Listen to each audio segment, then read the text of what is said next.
Modern medication did not work for me. Modern medication did not work for me. Modern medication did not work for me. Modern medication. Hello, welcome to Mercy TV, your source for news and information on the cannabis issue as it unfolds here in Oregon, across America, and around the world. Greetings, my name is Perry, and along with PK and our guest, the Weedman, we'll be hosting this segment of Mercy TV. Call in anytime at 503 588. 6444.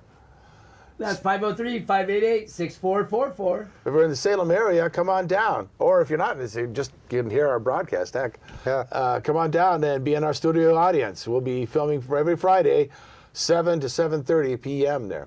And sometimes we might be going to 8 o'clock. So still give us a call. That's 503-588-6444. Come on now, out of the closet. Cannabis is medicine. You don't need to smoke it. That's right. That's a big thing when we hear the patients try to talk with their doctors. It's still tough signing up regular physicians. Some of them have their clinics to answer to, but sadly, some of them still need education on cannabis as medicine and a safe, effective medicine. One thing we've heard a lot about, sad, was the conflict of cannabis and people on opioids, mostly due to the pain management contract, which was a threat from the DEA. It wasn't based in medicine or science. It was unfortunately politics, really. Right. And so, you know, a lot of folks are being forced to choose between their pain medicine and cannabis. You know, I don't know if that's changed in the now recognition of the opioid crisis. I don't know, the same foxes that, you know, set up that particular hen house are the ones now saying, oh, we're going to have a solution to this. So I don't know. Oh, they'll cut the plant up and sell it back to us. Right. Yeah. Hello. Is there a caller out there? We've got a caller. Yes, there is. Hi there. Hey, caller, welcome. What's up, brother? Well, Your boy Ricky. Oh, hey, Ricky, how are you doing? All right. Thanks for those crabs. You're welcome. So, have you seen my fun on Facebook lately? Yeah. I was just looking at it. What'd you think of that guy's opinion? Huh? What'd you think of that guy's opinion about me? About what? Well, we must not be talking about the same thing. I thought about the fucking guy. remember, we're on television. Oh, yeah, we're on television and we're live, so please don't curse. Oh. Thank you, Ricky. Let me call back. My phone's about to die. I have to charge it. Okay. Okay, thank we'll talk to you later. Have a good one. Thanks for calling in. Ricky. Thank you. You're welcome. So he's got a count on the caller column. We'll take the stat, heck. We'll take the stat. Too bad he couldn't stick around and hear more about the things that are unfolding and the things that should be unfolding. There's a couple of initiatives happening.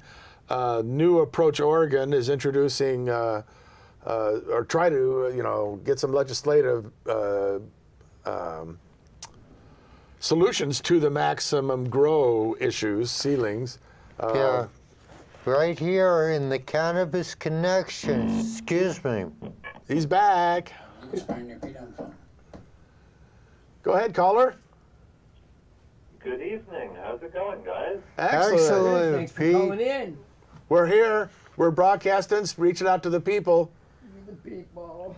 As it should be. This is Pioneer Pete. He's one of our good people in the legislative, I believe. Good. He's can hopefully talk some more about the things that are happening. We were just talking about New Approach Oregon and some of the things that they were thinking about working on. And I hear that you got some ideas going there. Yeah, actually, I don't know if this is exactly the time to bring it up. Right. But I'd love to be able to start to share the good news about Project Scarecrow, which is just now ready for launch. Uh-huh. Yes. Okay, well, whatever you can tell us about it. Yeah, let's hear it, baby. So this is one of those scenarios that has been something the state has been looking for a long time. Unfortunately, nobody told them what they were looking for. So the state couldn't find it because it's not a government solution. It's a private solution to bringing patients the medication that they need using the current surplus from the OLCC system to bring that into the hands of patients based on their needs. Here, here. Okay, Wow. yeah. Wow. So the general idea is that we've heard complaints from the state government and from Attorney General Williams' office that Oregon has too much cannabis. I don't know what too much cannabis looks like. Right, yeah, you know. And I don't know what too much money looks like, but if you ever see either of them, please let me know. I want in on that. Well, it goes along with their philosophy of too many patients. You know, what exactly is that? How many people are allowed to be well, to have a healthy life, you know? There's not too Quality. many people to get taxes off of. Yeah, I you mean, know, right? contribute to society, all that stuff, but that's prohibition for you, apparently, you know. too many patients have dropped off the rolls for our desires. We have a substantial decline in participation Yeah. in the medical program over the last couple of years, and part of the reason is that the changing rules at the state level have made it harder for patients to have access to good quality medication and to good quality growers. Yep. So Right. what Project Scarecrow wants to do is essentially take the excess, alleged excess that's in the state supply system, and we want to bring that through the OLCC system, tracked the way the state wants it, and then into the hands first of card-holding patients that are low income. That's 52% of our existing medical program is low income. Yeah. Yeah, right on. Yeah. Okay. That's something to do. So first we'd like to serve that 52% of the existing medical program that's low income, and then in addition to that, as our ability to access resources, specifically more of the so-called excess cannabis expands, we'd like to be able to extend that to the rest of the Oregon medical marijuana program and ultimately all adult users under Measure 91 based on need and availability in the program. We're really actually talking about providing to people something that they can't afford and can't acquire on their own with the permission of the state, but Right. without the state having to handle any of it. Yeah, you'd think that Yeah. their main concern should be accountability. As long as it's all accounted for and going to the, you know, people it's supposed to, it shouldn't be a problem, So right? I have a question. Has this surplus already been tracked? Is that the kind of stuff you're talking about, or what do you mean the surplus? Well, I guess, yeah. So You can find the Oregon, the OLCC is reporting that the growers have so much available, and there's only the sales are only are less than that, right? Yeah, they're saying that right now sales are a third or less of what our production is. And the production they're tracking, because as soon as the growers have it ready for market, they put it into the Merck system, right? Oh, I get Yeah, it. I it get goes what you're into the doing. metric tracking I get it. system, and it gets followed all the way to the retail purchaser. And we're planning on using that exact same system, but instead of having it tracked to a retail purchaser, having some of that produce given to medical patients. Here, here. Yeah, and certainly whatever. Will you reduce the fees for the medical patients as well? That's going to be a separate effort at the legislature, PK. That is going to be on somebody else's specific project. I think Compassionate Oregon and the Sun Growers Guild have already asked for something like that, but it's not reduced fees exactly. What we're asking is to allow, for example, veterans that have qualifying disabilities. They're Yeah. recognized by the VA as lifetime disabilities. So we're asking for those people to be granted cards that are good for the rest of their natural life. Here, Yeah, here. right. Yeah. Or the No people. no more annual renewals. Yeah, because yeah. how much money? Oh my gosh. Yeah.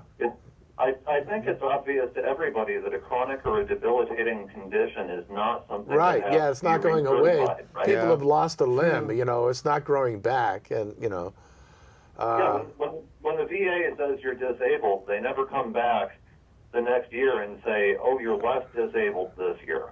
It's a miracle those pieces have grown back that were, you know, shot off. No, it doesn't work so that way. similarly, for the medical card program, we believe it would be a large cost savings for the state Right? to simply issue a lifetime card. Here, here. And here's another bonus. Now, this is from our federal prosecutor's point of view. If we issue a lifetime card to a veteran, for example, then that number stays with them. And if that person purchases at an OLCC retail store, Mm-hmm. then they purchase tax-free using their medical card number. Now, right now, those numbers change every year. But if the number were to stay the same, just like your driver's license does, Right. Here, then here. you Yeah. can subtract the amount that that person was purchasing over time. That is the kind of traceability that our federal government is asking from the program. I see. So you're saying Ah. also that veterans too should, just for being a veteran, should have that privilege, or have that right with the card? You mean their license? I didn't hear all that question clearly. I'm Oh, sorry about that. I think he was asking if the If you're a veteran. it's what he's saying is that if you're a veteran, you get a lifetime card. Yeah. Well, the veteran is the easy example because that condition is already qualified by the Veterans Administration. Mm-hmm. For other people that have chronic or debilitating disorders, those could be certified by their doctors that are state-certified doctors, and they would get the same treatment. Right. Well, for PTSD and on, yes, certainly. Nice. All of it. You know, for the spasticity, for the pain, most of all, for it all. You know, the folks suffering from The Agent PTSD, Orange PTSD. to on. You know. So yeah, it's a And there are other conditions too. I mean, everything that's chronic and debilitating like that, you really shouldn't have to go back and have it recertified every year. And what we're hearing from the Oregon Health Authority is that it costs them, in order to re-enter these cards into the system every year, and this would save them a substantial Well, amount yeah. of cost. Now, Oh. arguably, that's because they insist on having a system that's archaic and works that way. Pretty much. In the same way that they have an attorney who just loves to charge and challenge things and charge a lot of money for them. So the program is famous for spending its own, quote, budget on itself there. But They have, according to the second quarter numbers that I saw most recently, they have about $7 to $8 million that they have to spend to administer the program this year, and they have about $11 to $12 million that they're going to be taking in program fees. right, as usual. Uh-huh. Since they're only $4 million above budget, they're complaining about a budget shortfall. Yep, they do it all the time. And and then they turn around and give it away, or we get raided by some other agency or group in the state there. Like the water department was taking millions of dollars a year. And now they say, oh, well, now we got to raise the rates. No, that's wrong, you know. It shouldn't be. But that, you know, yeah, that's some things that will hopefully change with the Scarecrow initiative here. And hopefully they'll start, you know, the path to these other things like the fee reduction. And Yeah. also, I'd like to say that I don't know if a lot of people know this or not, but I do believe that it is not illegal to just give someone cannabis. Now, isn't it funny that now that they've got this cannabis, all this extra cannabis in this tracking system, that now you can't even just give it away? Well, I think that for a recreational user, one adult to another, there's a limitation of, I believe, 2 ounces. Pioneer, Pete? What is it? I thought it was It's 8. Actually, okay, so here's the new rules. This is fun because they change almost monthly, but Yeah. As states are Yes. wont to do. right now, if you're an adult in this case means 21 or over, Right. in Oregon, you can possess on your person at any time 1 ounce of cannabis, Okay, right. and so can anybody else. So you can give any other consenting adult that ounce of cannabis at any given point in time. So anybody can give anybody an ounce as long as both of those buddies are over 21. Right. There we go. Here, here. And also, I believe with the dispensaries that they can give away. They can't give it to recreational patients, but you can be given cannabis from a dispensary. I believe if it's a medical dispensary. Okay. Well, good. I hope so. And I'm There not was sure about only a rec. few. I'm sure I not heard a that lot. in an OLCC meeting. Good. I'm sure not a lot are able to practice that and have the Right. means, but it's good to If know. somebody comes in there. Hello. Pete? Still with us, caller? I'm still here. I don't know what happened there. Okay. Sorry Well, about that. I think Big Brother's listening in, so Yeah. the heck with prohibition. Okay, go ahead. There are actually only 2 medical dispensaries left in the state. The other 500 places you can purchase cannabis are OLCC retail stores. Wow. Oh, so That's much worse than about I thought. Ouch. So there's a difference, like say a dispensary, they sell the medical and recreational. So that doesn't just make them medical, is what you're saying? Medical stores, the 2 Just sell medical the medical. dispensaries are operating as medical dispensaries. The other 500 locations are OLCC retailers. They Right. can sell to medical patients. Well, tell folks what the difference is between the dispensary and the recreational shops. Well, dispensaries are only allowed to have medical card holders on the premises. Right. Whereas OLCC retailers cater to everybody who's 21 and up. Right. Sure. OLCC retailers are allowed to sell to medical card holders, and in fact, the medical card holders, if they have their card with them, do not have to pay tax at the retail store. Right. Right. Here. Okay. And some stores will give you a veterans discount or even a senior discount. Nice. Okay. And how about the amounts? Well, I think in the dispensary you can also get, well, now you can get medibles and edibles at the recreational, so there's no difference there. And But a patient can buy a lot more at the. yeah, I believe that there's Like, a greater lot. amount can be purchased by at the dispensary by a patient.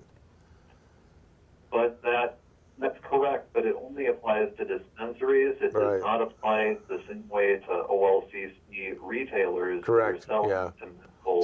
So that's another difference between the two, and unfortunately is not enough to carry the dispensary market as evidenced by the numbers there. Yeah, because there's only 1 medical processor left in the whole state, and there are over 300 OLCC processors. So, excuse Sad. me, Pete, how would the general public get a hold of more information about the scarecrow? How would they get in touch with their representatives on this? The website is coming soon. We have a couple more days worth of build out on that one, but I can give you an email if you would like.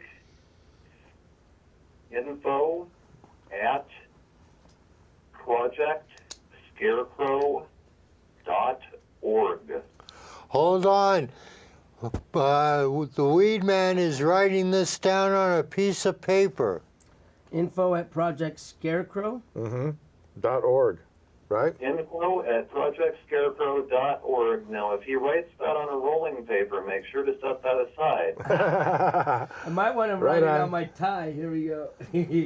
Well, we'll hopefully be posting it up on our screen here, get it up on a banner, and be Info talking at- more about it here soon. info@projectscarecrow.org. Right on. There Yeah. we go. We're already talking with labs, we're talking with processors, we're talking with retailers, we're Nice. talking with cultivators. The conversation with the state begins this week, and we already have our federal paperwork that says this is real. Project Scarecrow Sure. is Nice. here to protect patients' rights, Hear, We're hear. here to defend our freedom of choice. Quality Excellent. of life. Do we still have the second caller waiting? Look at the booth there. Yes? No? We have a caller? Yes? No? Waiting, still waiting. Still waiting. Okay, well, we have another caller, actually. So good. I'm glad we got that information there, Thank in and you, out. brother. Thanks, Thank Pete, you, Pete. Pioneer Pete, for calling. Thank you, gentlemen. Have a wonderful night. All right. That's Thanks for Thank all your you. work. Enjoy. Okay. Caller number 2. Number 3. Hello, caller. No caller? He's the caller? He's out there. All right. Well, let's carry on till someone speaks to us from above. Very good. Todd? Oh, You know, the thing is that it's going to come down to registering and voting, because if we get it done legislatively, it's going to be the people in there, or we have to do it initiatively. Again, the people there will be the ones enforcing it, you know, taking what we vote in and making it law. You know, we're getting a lot of this nonsense where stuff is, you know, what we the people, you know, put forth. You know, OMA's a good example. We put forth this program and of supposed to be parents for pot. we put forth OMA program. It's supposed to be about patients, giving to patients. Grower could grow for a whole bunch groups of patients. Right, and you now look at it's- network, now and now there's- you know. Listen to this. This dispense we had facilities when we first came out was hundreds. Now there's 2. That's In the just state. wrong. Yeah. You know, and it's all due to legislative stuff that was passed by prohibitionists. So. That The we didn't only even vote way on, to right? get rid on, they just passed They this just stuff. said, "Here, You know, I put it forth, and here." you know, we tried to talk about it and all that, but you know, we showed up for the legislative hearings, you know, but it wasn't enough, because now we need to change the power there, put in these people that are not prohibitionists. Yeah, so. The only way to do that is to register, vote, and get everybody you know to do so also. And felons can vote in the state of Oregon as well. So Right I on. was showing Perry, I filmed a cannabis commission recently. They're even on the daytime hours, you can watch what they said. Hopefully that was Anthony Tella. That was our 3rd caller. And he'll try again here in a bit. If not, be sure to visit our website, mercycenters.org. We'll have follow-up information to our shows, that was along with postings to the YouTube channel, where we eventually will get those puppies uploaded. We'll get those up there. And review some past ones. Tune in. Go to goweedman.com. Right on. Yeah. Catch up on the podcast that you put out. Hashtag mercycenters.org. Right on. You got some stuff for Mercy To follow Center, this put a conversation. hashtag on it. You bet. And the Cannabis Connection. This is an old issue, which you can get different issues back online. And recipes. They have killer recipes for you to make up at home. And remember, guys, we come out of the closet, we stand up for our rights, do it peacefully, show everyone the love and care that we have for each other with this medicine, and we can do this together. Excellent. Okay. We're all history together, guys. Go ahead, caller. Hi, this is Tanya Sanders. How are you guys? We're doing good. How you? Excellent. I'm good. Hi, I had talked to somebody earlier today, the Weedman, and he told me to call in and maybe share my story. Okay. We're listening. We got a few minutes. Okay, hi. I'm a 37-year-old mom, wife, nurse from Ohio. About 10 years ago, I was diagnosed with lupus and a whole bunch of other things. I've had multiple medical problems resulting from the pharmaceuticals, just everything, strokes, meningitis, liver problems, heart problems, you know, you name it, I've done it. You know, I've had peg tubes, ports, PICC lines, thousands of infections. About a year and a half ago, I changed my life. I got my life back. I switched to medical marijuana, and it was the best decision I've ever made in my entire life. Cannabis is. Wow. And Excellent. you don't even have to smoke it. Did you? I love. Oh, go ahead.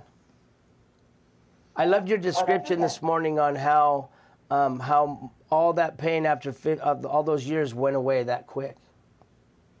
Yes, instant. It was instant. I had never tried it before in high school, college. You know, I had never done it. I was scared. I was so scared to try a plant that was going to save my life, even after I was on all those high medications, the fentanyl, the Dilaudid. Right. You know. After all that, and still you were, folks are sure that cannabis is going to be worse than those things because they've been hammered those lies by prohibitionists, reefer madness, right. you know, when it is in fact very benign. It is actually literally impossible to overdose on it, for example. And, you know, we say that in terms of having a fatal reaction. You know, when folks overdose, you can have the reverse effects of apaxia, where you vomit, it makes you a little nauseous, you know, makes your dizziness. But that's in the extreme, you know. Can I ask you a question? So when they took you off all those medications, what did they tell you when they were saying, well, we can't, this because of the opium epidemic, we can't keep giving you these medications? Did they offer you any relief? They told me whenever I was there that day that they were going to go ahead and start decreasing my doses because of the opioid epidemic and things like that. And when I left that office, I was heartbroken. I had never abused anything. I had always taken everything as prescribed. You know, it wasn't helping me anymore. You know what I mean? It was just making me a zombie. I couldn't take care of my girls. Yeah. Right? I was crying. And then they just told me they were going to decrease the doses, which I know, being a nurse, I should never have stopped cold turkey, but I was done. Right. They were killing me, or I was going to end it myself. You know? Right. Oh, I was suffering. It was bad. Right.